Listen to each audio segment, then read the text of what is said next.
그런 마음이 있어야 돼요. 우리가 그런 마음이 없으면 아무것도 할 수가 없어요.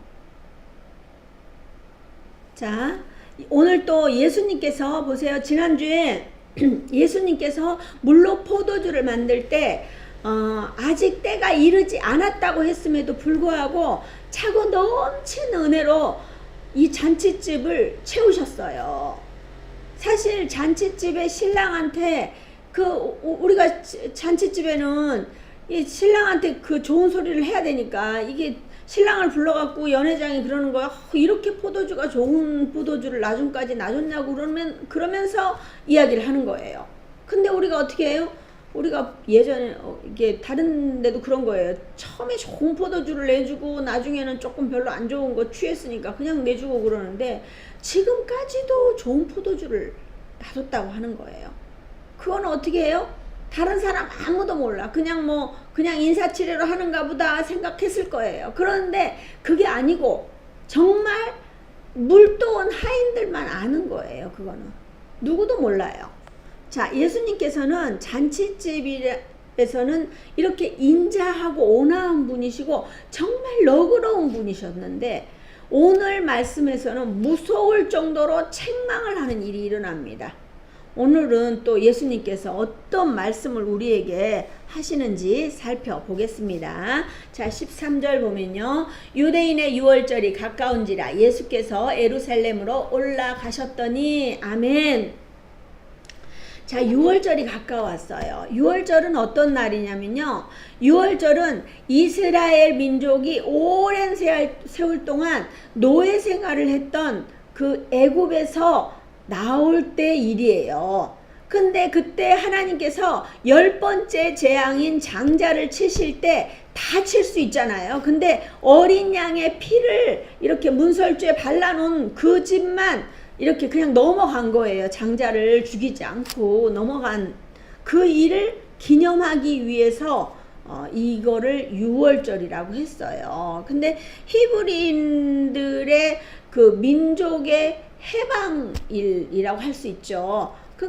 그런데 이게 오순절하고 장막절이라는 게 있는데 그런 어떤 요 3대 절기가 있어요. 근데 그 3대 절기가 히브리인들에게 굉장히 중요했어요. 우리도 그 설 명절과 추석이 있는 것처럼 여기가 굉장히 그렇게 자기네들한테는 굉장히 중요했고요. 유대인의 종교력으로는 니산월이라고 불렀어요. 근데 니산월은 보통 한 3월이나 4월 정도 그때를 의미하고 있고요. 그러니까 그때 첫 달 14일 그 저녁에 베풀어져서 그 7일간 이게 계속되는 거예요. 6월절이. 근데 이때 수많은 유대인들이 먼 나라에서까지 6월절을 지키기 위해서 예루살렘 성전에 올라옵니다. 자, 14절에서 16절. 성전 안에서 소와 양과 비둘기 파는 사람들과 돈 바꾸는 사람들이 앉아있는 것을 보시고 끈으로 채찍을 만드사 양이나 소를 다 성전에서 내쫓으시고 돈 바꾸는 사람들의 돈을 쏟으시며 상을 엎으시고 비둘기 파는 사람들에게 이르시되 이것을 여기서 가져가라. 내 아버지의 집으로 장사하는 집을 만들지 말라 하시니 아멘. 자, 성전은 하나님께 제사를 지내는 곳인데 장사하는 사람들의 소굴이 되었어요. 소와 양과 비둘기 파는 사람들로 굉장히 분주해요. 그 당시 성전에 올라갈 때는 하나님께 드리는 예물이 있어야 했어요. 우리도 이게 예배 드릴 때 헌금을 드리는 거하고 똑같습니다. 사람들은 빈부의 격차가 있으니까 돈이 좀 있는 사람은 소를 한 마리 드렸겠죠. 근데 지금도 사실은 소 한 마리는 굉장히 비싼 값을 치러야 됩니다. 근데 소가 좀 부담스럽다. 그런 사람들은 양을 드리고 양보다도 더 양도 부담스럽다. 그러면 이제 비둘기를 드리는 거예요. 사람들은 그 빈부의 격차가 있는 대로 자기가 할 수 있는 만큼 드리는 거예요. 우리도 헌금도 마찬가지예요. 내가 할 수 있는 만큼 드리는 거예요. 근데 이런 성전에서 장사하는 사람들도 이게 뭐예요? 부패한 제사장들에게, 원래는 이런 거 하면 안 돼요. 근데 부패한 제사장들에게 상권을 사서 이제 거기서 제사를 하는 거예요. 그 장사를 하는 거예요. 그러니까 뒷돈을 많이 받아 줬을 거 아니에요. 제사장들한테 뒷돈을 주면서 이게 챙긴 거예요. 부패한 사람들인데 그냥 아우 뭐 그냥 이렇게 하세요 이렇게는 안 했을 거예요.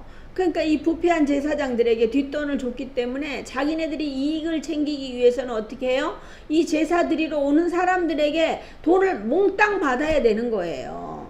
그러니까 뭐 비둘기 한 마리도 1,000원 하면 되는데 뭐 10,000원 받았다든지 뭐 이렇게 하겠죠. 그러니까 재물을 먼 곳에서 끌고 오다가 아프거나 상처가 있거나 그러면 하나님께 드릴 수가 없어요. 그러니까 이제 제사장이 이거 안 돼 이렇게 돌려보내면은 다시 그거를 끌고 다시 자기 집에 와서 좋은 거를 다시 또 흠없는 것을 가지고 와서 또 제사를 드려야 되는 상황인 거예요. 그러니까는 이게 조금 힘들잖아요. 그러니까 사람들이 다 여기 와서 이제 가지고 오는 것도 얼마나 힘들겠어요. 뭐 지금처럼 차를 타고 오는 것도 아니고 걸어서 끌고 이틀 3일씩 이렇게 와야 되는데 이틀 3일만 오면 좋은데 더 오랜 시간을 올 수도 있어요. 그러면 어떻게 해요?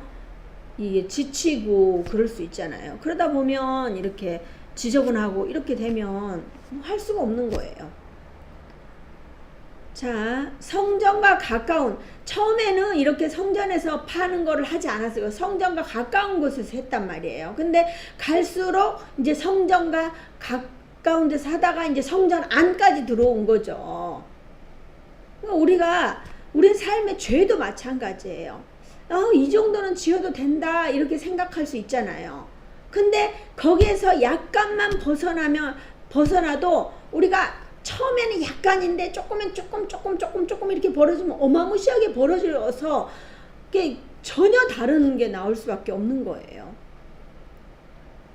한 번은 어떻게 넘어가지만 2번, 3번, 4번 하다 보면은 전혀 다른, 그래서 우리가 죄를 짓지 않으려고 죽도록 노력을 해야 되는 거예요. 죽도록.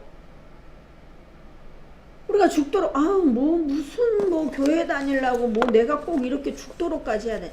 죽도록 해야 돼요. 그래야지 내 영혼이 병들지 않아요. 우리가 썩은 사과도 마찬가지예요. 썩은 사과를 도려낸 만큼은 못 먹지만 더 이상 썩지 않아요. 근데 썩은 사과 그냥 두잖아요. 그러면 계속 썩어요. 계속. 마찬가지예요. 우리도 마찬가지예요. 죄는 한 번 짓기가 힘들지 2번, 3번은 쉬워져요. 우리가 기도의 자리도 마찬가지예요.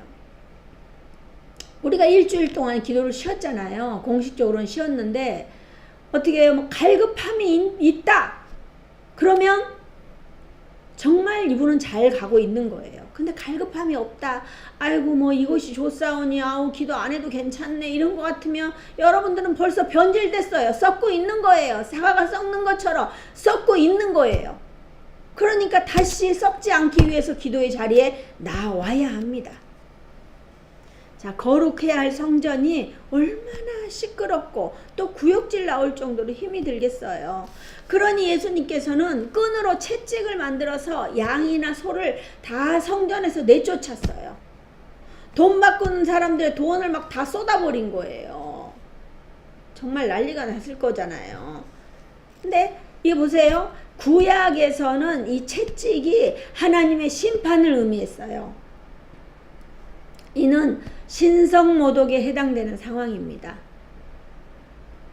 물로 포도주를 만드는 사건에서는 참으로 온화하신 예수님이신데 끈으로 막 채찍을 만들어서 몰아내는 것을 한번 상상해 보세요. 똑같은 사람이 어떻게 저렇게 무섭게 할 수가 있느냐.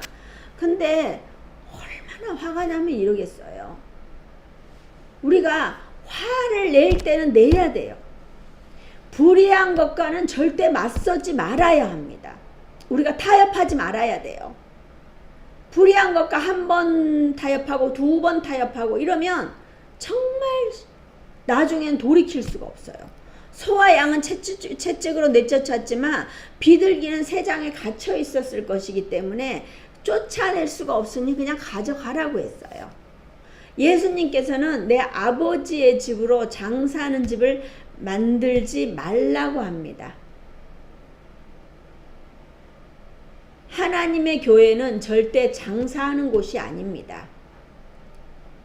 우리가 교회에서 별별 이야기 다 하잖아요. 뭐 모두 팔고 하는 사람들 많잖아요. 근데 교회에서는 그러지 말라는 거예요. 자, 요한복음에서는 성전 숙정이 성전 숙정의 사건이 앞부분에 나오지만 마태, 마가, 누가에서는 예수님께서 나귀 타고 예루살렘에 들어가실 때 또 이런 일이 일어납니다. 그럼 어떻게 해요? 이 사람들이 이 일을 통해서 정신 똑바로 차리고 우리가 다시는 그러지 말아야 되겠다. 제사장들도 아니 이러면 안 되겠다. 이렇게 해야 되는데 제사장들도 다시 허락해주고 장사하는 사람도 다시 장사를 하는 거예요. 왜 하겠어요? 왜? 다 이유가 있어요. 이거를 이 사람들이 장사를 하지 않으면은 제사장들이 돈을 받을 수가 없잖아요. 그러니까 이 부패한 제사장들 때문인 거예요.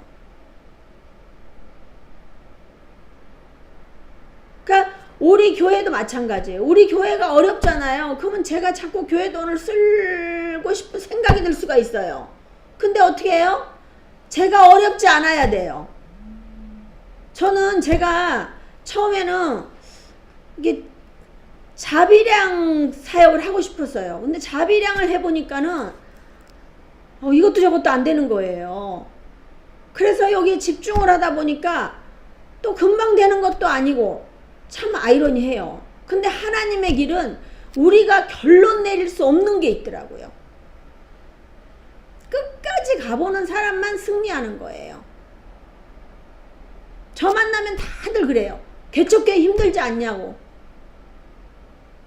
죽을 것 같아요. 저도 죽을 힘을 다해서 하는 거예요.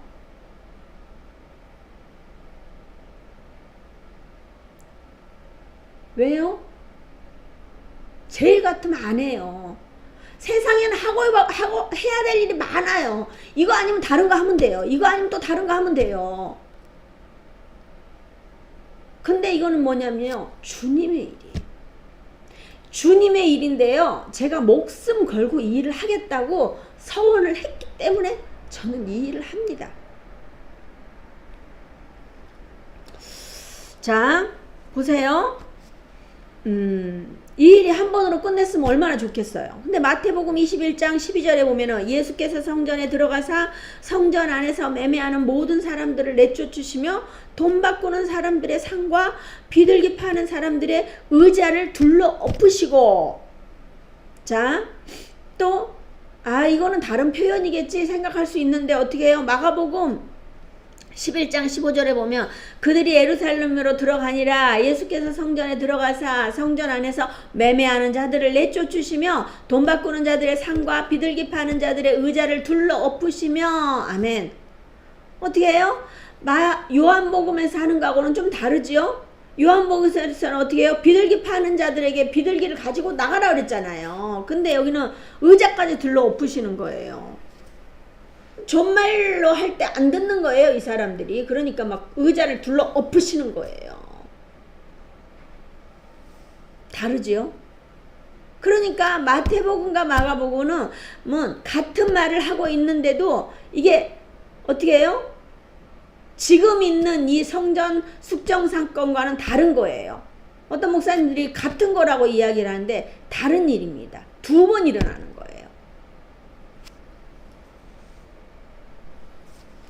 우리의 죄도 마찬가지예요. 완전히 뿌리 뽑지 않으면 또 올라와요. 완전히가 어딨어요. 농사를 짓다 보면요. 새비름 아시죠? 새비름. 그거는 죽여도 올라와요. 그거는 약을 쳐도 내년에 또 올라와요. 그거 왜요? 우리의 죄된 그 죄의 끈질김하고 너무 같은 거예요. 그러니까 우리가 항상 죄를 짓지 않으려고 노력을 하고 죽을 힘을 다해야 되고, 내가 죄를 질 것 같으면은 빨리 교회로 달려와야 돼요. 달려와서 하나님, 내가 잘못했습니다. 내가 죄 짓지 않게 해서 여기서 이게 해결되지 않으면 내가 여기서 나가지 않겠습니다 하면서 교회로 쫓아와야 돼요. 우리 교회 비밀번호 다 알아요. 오시면 돼요. 오셔서 회개해야 돼요. 그 어떤 분들은 그러는 거예요. 있는 자리에서 회개하면 되지 뭘 꼭 교회까지 와야 되냐. 모르는 말씀이에요, 여러분들. 있는 자리에서 될 것 같으면 죄도 짓지 않았어요. 그래도 교회에 오면 우리가 좀 거룩하고 싶고 왜 조금 잘못해도 잘못 안 한 것처럼 있고 싶고 그렇잖아요. 그렇게 해보는 거예요. 억지로라도 해봐야 돼요. 그러면서 거기서 시작을 하는 거예요. 그래, 중고등부 때 학교 갈 때 기도하고 학교 올 때 기도했다고 그러는데 다 나이 들어갖고는 결국은 일 때문에 교회를 못 오는 이런 상황들. 그 어릴 때 마음은 다 어디 가고 계속 꾸준히 교회를 왔다면 교회를 떠나지 못해요. 우리의 죄가 마찬가지입니다. 죄를 다스리려고 노력해야 돼요. 자, 마태복음 21장 13절에 보면은 그들에게 이르시되 기록된 바 내 집은 기도하는 집이라 일컬음을 받으리라 하였거늘 너희는 강도의 소굴을 만드는도다 하시느니라. 아멘. 자, 요한복음에서는 내 아버지의 집으로 장사하는 집으로 만들지 말라고 했는데 내 집은 기도하는 집이라 했어요. 그러면서 또 뭐라 그랬어요? 너희는 강도의 소굴을 만드는도다.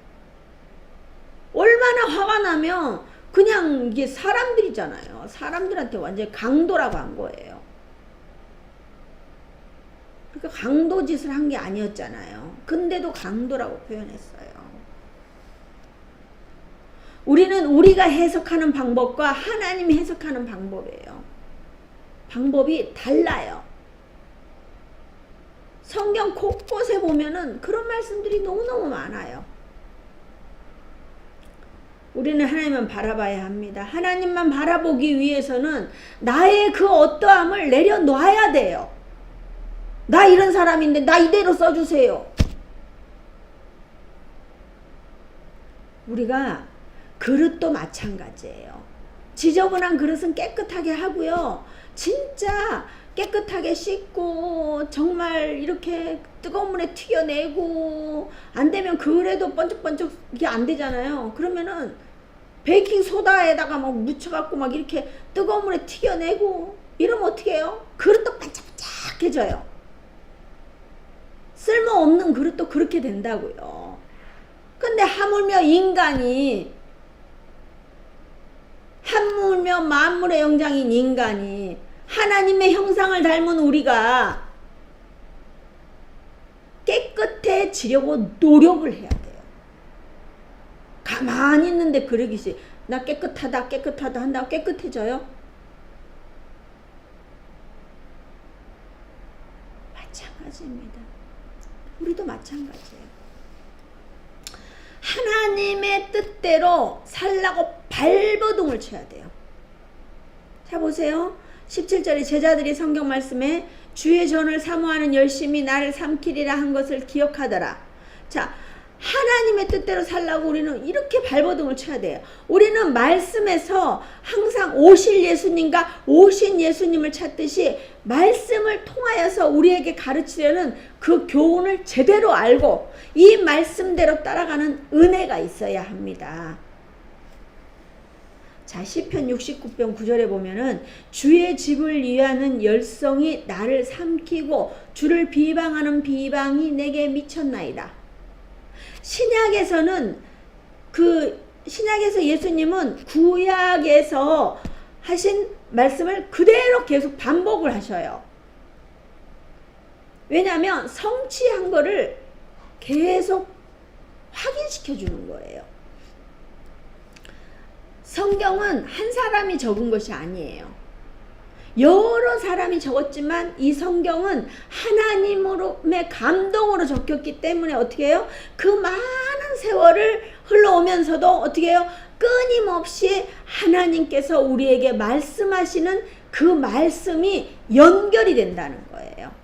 오늘은 이 말했다, 다음은 저 말했다가 아니라 모든 말씀 중에서 한 개로 쫙 이렇게 껴지는 거예요.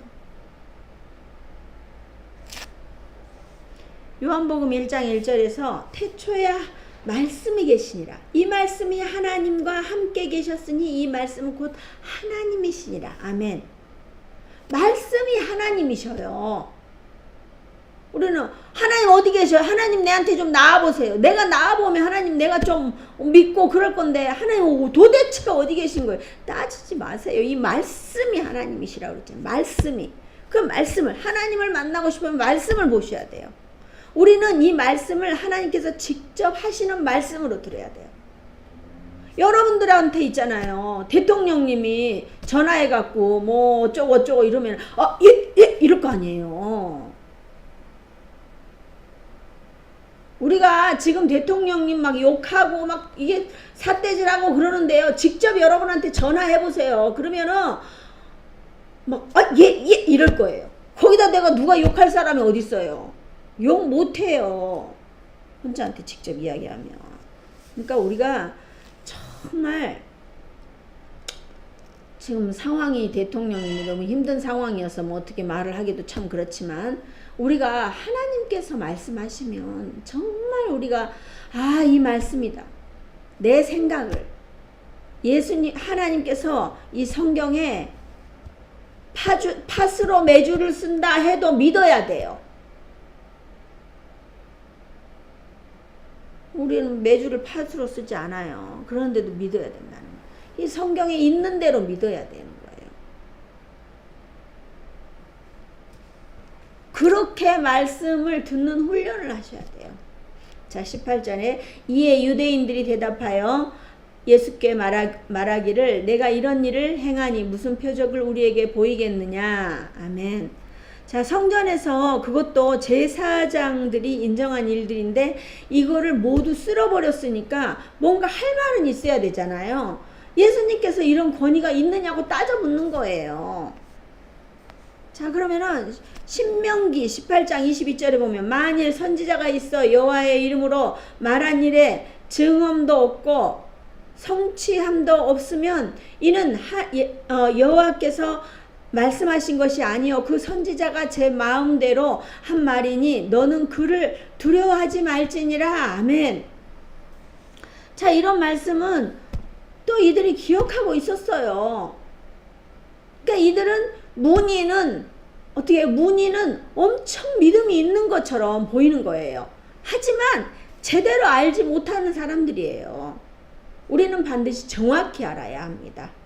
예수님은 참 선지자고 참 제사장이고 참 왕이시고 참 구원자셔요. 자, 말라기 3장 1절에서 3절 보면은 만군의 여호와가 이르노라 보라 내가 내 사자를 보내리니 그가 내 옆에서 길을 준비할 것이요 또 너희가 구하는 바 주가 갑자기 그의 성전에 임하시리니 곧 너희가 사모하는 바 언약의 사자가 임하실 것이라. 이 말씀만 기억해도 따지지 않았을 거예요.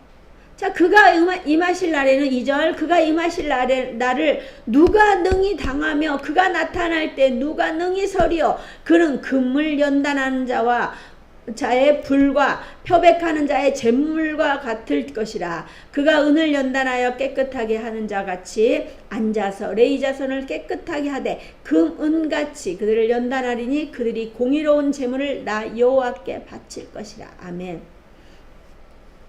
자, 이 말씀의 성취예요. 오실 예수님을 이렇게 외쳤는데 그렇게 구약에서 오실 예수님에 대해서 이야기했지만 오신 예수님이 앞에 턱하니 계심에도 불구하고 못 알아보는 거예요. 죄로 물든 이들에게는 예수님이 보이지 않아요.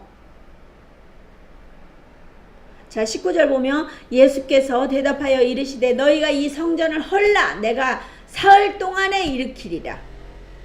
자, 예수님께서는 너희가 이 성전을 헐라 내가 사흘 동안에 일으키리라. 사실 제자들도 이 말씀이 무슨 말씀인지 몰랐어요. 아무도 이 말씀이 무슨 말씀인지 몰랐을 거예요.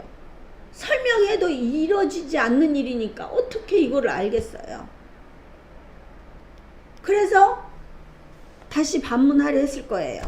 자, 20절에서 22절. 유대인들이 이르되 이 성전은 46년 동안의 지역권을 내가 3일 동안에 일으키겠느냐 하더라. 그러나 예수는 성전된 자기 육체를 가리켜 말씀하신 것이라. 죽은 자 가운데서 살아나신 후에야 제자들이 이 말씀하신 것을 기억하고 성경과 예수께서 하신 말씀을 믿었더라. 아멘. 자, 이 성전이 46년 동안 지었는데 어떻게 3일 동안 일으키겠어요? 여기서 여러분들은 주목하셔야 합니다. 성경은 내 생각을 넣지 않는 상태에서 자꾸 읽으셔야 합니다. 그리고 그 읽은 것을 기억해야 합니다. 내가 알고 있는 지식으로 말씀을 보려고 하면은요, 이것을 받아들이는 것이 굉장히 어려워요. 그래서 초신자 때 공식을 외우듯이 내 속에, 내 머릿속에 뭐가 들어가기 전에 공식을 외우듯이 일단 계속 성경을 읽으셔야 돼요. 그리고 궁금한 것이 있으면 다른 데 물어보지 마세요. 담임 목사인 저한테 물어보세요. 혼자 묵상하고 기존의 자기 생각과 싸우고, 우리가 생각해 보세요. 3일 만에 부활했다. 그걸 어떻게 알겠어요? 성경을 모르는데 어떻게 알겠습니까? 어떻게 죽은 사람이 살아날 수가 있어요? 말이 안 되잖아요. 우리의 기존의 생각 갖고는 절대 이해할 수 없는 게 성경이에요. 나를 내려놓고 성경을 공부를 해서 그거를 받아들인 그 지식을 가지고 믿으려고 노력을 해야지 되는 거예요. 하나님 믿어지는 은혜가 있게 해주세요. 이래야 믿어지는 거예요. 아무리 공부해도 내 생각을 빼지 않으면 믿어지지가 않아요. 자, 예루살렘에 있는 성전은 3번에 걸쳐서 건축과 파괴를 거듭합니다. 예루살렘 성전이, 첫 성전이 어떻게 됐어요? 다윗 왕이 그 성전을 세우려 했는데 다윗 왕은 세울 수가 없었어요. 너무 많은 사람을 죽였기 때문에. 그래서 그 아들인 솔로몬 왕이 BC 959년에 완공을 했어요. 그런데 어떻게 해요? 바벨론의 느부갓네살 왕에 의해서 BC 586년에 파괴되었어요. 그런데 어떻게 해요? 이제 파괴된 거를 포로기안에서 다시 와서 스룹바벨이 BC 516년에 다시 또 완성을 했어요. 그랬는데 완성했는데 이 건물은 계속 이 3번째 새로 성전이 지어지기 전까지 계속 훼손과 복원을 계속 거듭했어요. 거듭하다가 어떻게 해요? 헤롯이 뭐 엄청나게 좋은 사람은 아니지만 그래도 유대인들의 환심을 사기 위해서 내가 당신들을 이렇게 해줄 테니까 나한테 좀 잘해라, 뭐 이런 의미로 환심을 사기 위해서 제위 18년 되던 때에 BC 19년에 3번째 성전을 건축하게 됩니다. 자, 그 후에 성전은 약 63년경에 AD 63년경에 총독 알비누스 때에 완공이 됐어요. 따라서 유대인들이 40년 동안 지었다는 것이 맞아요. 그러니까 이 성전 하나가 짓는데 46년 동안 열심히 해서 이렇게 지었는데 예수님께서는 뭐라 그래요? 다 헐어라. 그리고 내가 3일 만에 세운다. 믿어지지 않잖아요. 믿을 수가 없는 이야기예요. 근데 어떻게 해요? 그럼 그냥 거기다 아멘 하시면 돼요. 아, 그렇겠구나. 이거는 내가 습득한 지식. 그러면은 그냥 믿어야 되는 거예요. 이런 과정을 거친 성전이 3일 동안에 다시 일으켜진다는 사실은 우리는 다 믿을 수가 없어요. 그러니까 이거는 그냥 아멘 하고 받아야 돼요. 예수님은 성전된 자기 육체를 가리켜 하신 말씀이라는 사실을 어떻게 해요? 예수님께서 죽으시고 부활하셨을 때 이 사람들이 다 알게 된 거예요.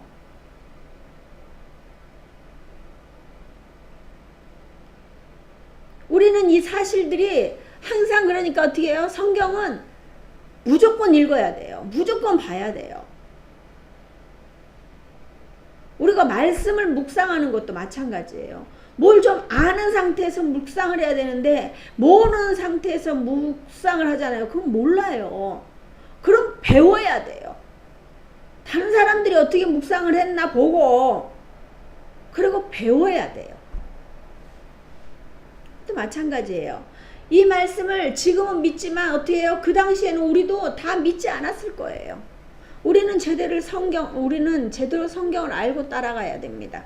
자, 23절에서 25절 6월절에 예수께서 예루살렘에 계시니 많은 사람이 그의 행하시는 표적을 보고 그의 이름을 믿었으나 예수는 그의 몸을 그들에게 위탁하지 아니하였으니 이는 친히 모든 사람을 아시며 또 사람에 대하여 누구의 증언도 받으실 필요가 없었으니 이는 그가 친히 그의 속에 있는 것을 아셨음이니라. 아멘.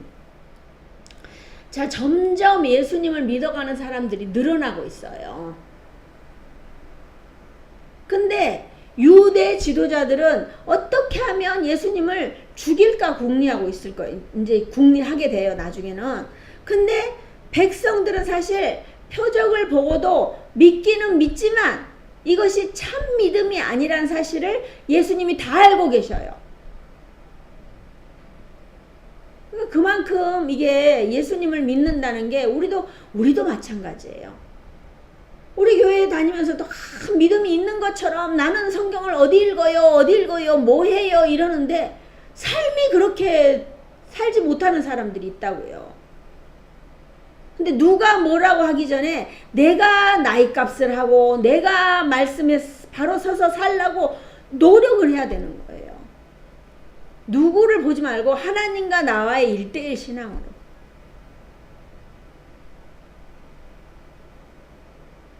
믿음 있는 것처럼 막 훈련 과정을 통하지 않고 막 교회 왔다고 막 은혜 받았다고 막 봉사를 하다가 결국은 말씀이 없으니까.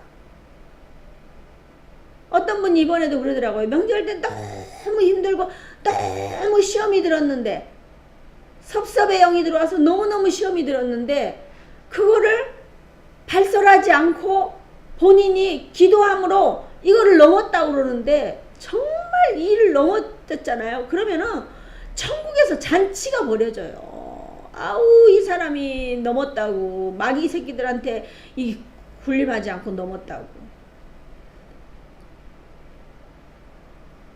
중요합니다.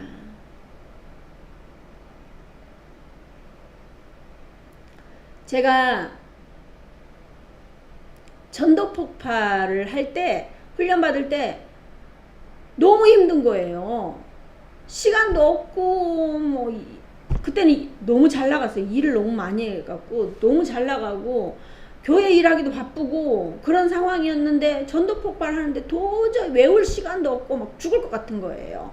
그래서 나 전도 폭발 못하겠다 그랬더니 이제 저를 이제 계속 케어해 주시는 분이 계셨는데 그분이 그러는 거예요. 집사님, 그거 집사님 안 하면 오늘 포기하잖아요. 그러면은 오늘 저녁에 전 세계에 있는 마귀 새끼들이 팔공산에 모여갖고 완전히 잔치를 벌일 거예요. 그거 하게 냅둘 거예요. 이러는데 눈이 번쩍 띄어지는 거예요.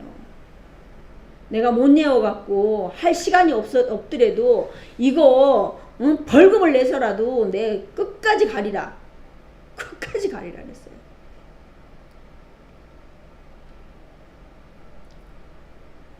우리가 마귀들이 우리가 밥이 되면 안 돼요. 항상 우리는 하나님만 바라보고 온전히 기도의 자리 지키고 죄 안 짓고 그렇게만 살아도 정말 우리는 잘 사는 거예요. 교회도 마찬가지예요. 막 믿음 있는 것처럼 와갖고 막 처음에는 막 뜨거워갖고 막 냄비처럼 바르르 끓어갖고는 막 열심히 여기서 뭐 봉사하다가 막 시험 들어서 나가고 제발 그러지 말고 말씀의 훈련. 그게 힘들다고요? 그게 제일 쉬운 거예요. 말씀이 내 안에 제대로 자리 잡고 있잖아요. 아무것도 두려운 게 없어요. 흔들림이 없어야 돼요. 사랑하는 동역자 여러분, 우리는 제대로 말씀을 알고 제대로 믿어서 어떠한 흔들림이 있어도 요동치 않는 여러분 되시기를 소원합니다. 자, 어제도 제가 정말 안타까운 일이 있었어요.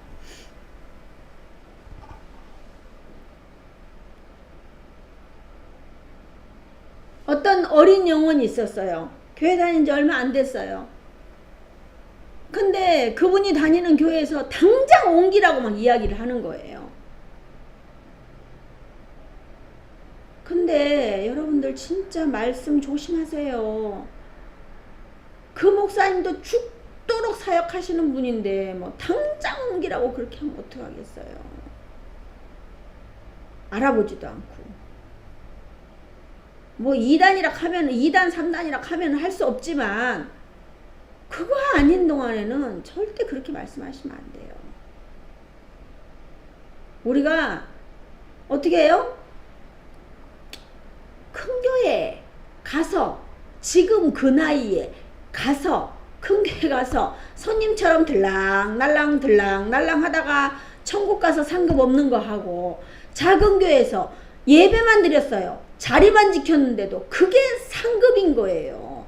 한 교회를 세워가는 게 내가 어마무시하게 막 여기다가 뭐 헌금을 많이 하고 뭐 여기서 막 어마무시하게 일을 많이 하고 이게 아니고, 한 교회가 집이 큰 집도 있고 작은 집도 있는데 작은 집이지만 그 작은 집을 버티고 있는 자기가 주춧돌이 될 수 있다면 얼마나 좋아요. 우리가 다 빌딩에 철근만 됩니까? 아닙니다.